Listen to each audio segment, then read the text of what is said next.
Selamat pagi, selamat siang, dan selamat malam. PKL Channel hadir kembali buat Anda. Terima kasih yang sudah datang ke PKL Channel, di mana PKL Channel menceritakan seni budaya. Jadi akan menceritakan apapun tentang seni budaya untuk kalian semua. Jadi stay tune aja di channel PKL Channel untuk cerita-cerita Nusantara. Saya ucapkan banyak terima kasih. Kita akan mulai dengan cerita saat ini.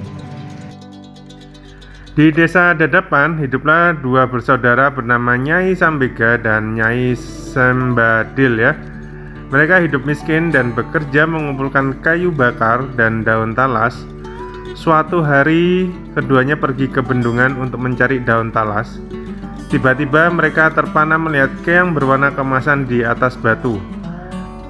Jadi nyai-nyai ini ya yang sudah sesepuh, dia ingin mencari berdaunan tetapi mendapatkan keong ya.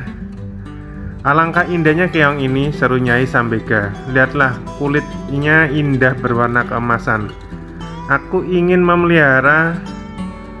Dan katanya lagi, ia sangat indah, kita bawa pulang saja dia, sahut Nyai Sembadil ya. Maka dibungutnya lah keong tersebut untuk dibawa pulang. Mereka meletakkannya di dalam tampian tanah liat di dapur rumah. Nah, semenjak itu kehidupan mereka berubah ya. Terutama setiap pulang dari bekerja, di dapur selalu tersedia lauk dan rumah berubah menjadi rapi ya dan bersih. Nyai Sambeda dan Nyai Sembadil merasa heran dengan keadaan itu ya. Mereka berencana untuk mencari tahu siapakah yang melakukan itu.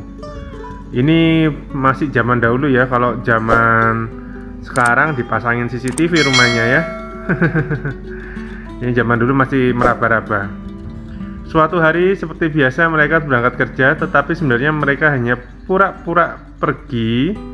Setelah agak jauh dari rumah, mereka kembali menyelinap ke belakang rumah menuju dapur. Ah, ini kejutan apa ini ya? Kejutan apa yang bisa membersihkan rumah ya? Dari dapur terdengar suara seseorang sedang memasak.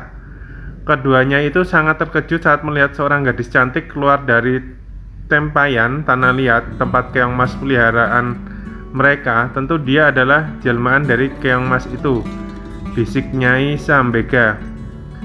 Ayo kita tangkap sebelum dia berubah lagi menjadi keong mas, bisiknya Nyai Sembagil ya. Dengan mengendap-endap mereka masuk ke dapur, lalu ditangkaplah gadis yang sedang memasak itu. Keong mas yang menjelma menjadi jambean awalnya takut, tetapi akhirnya bisa tenang. Siapa gerangan kamu nak? Desak Nyai Sambega penasaran. Apakah kamu bidadari? Tanyanya lagi. Bukan, saya manusia biasa. Saya diusir oleh ayah tiri saya, sehingga saya menjelma menjadi keong, sahut jambean tertunduk. Wah, sangat sedih ya. Tapi dia mengungkapkan kejujurannya ya. Apakah terjadi sesuatu? Nah, keduanya itu terharu mendengar cerita jambean, apalagi melihat ketekunan gadis itu dalam bekerja dan kebaikan hatinya. Akhirnya keong mas diangkat sebagai anak sejak saat itu. Keong mas membantu keduanya dengan menenun penenunan yang sangat indah dan bagus, sehingga terkenal sampai ke seluruh negeri ya. Karena hasil tenunannya itu juga keduanya tersebut menjadi bertambah makmur. Wah, timbal balik yang sangat bagus ya jambean ya terhadap orang tua angkatnya ya. Tenunan jambean yang indah itu terkenal sampai ke ibu kota kerajaan. Sang raja muda sangat tertarik dengan tenunan buatan jambean, hingga raja memutuskan untuk melihat sendiri proses pembuatannya ya, dan pergi meninggalkan kerajaan dengan menyamar sebagai saudagar kain ya.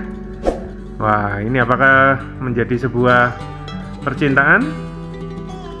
Akhirnya tahulah raja perihal keong mas itu. Raja tak hanya terpikat dengan keindahan tenunannya, tetapi juga terpesona dengan kecantikan jambean.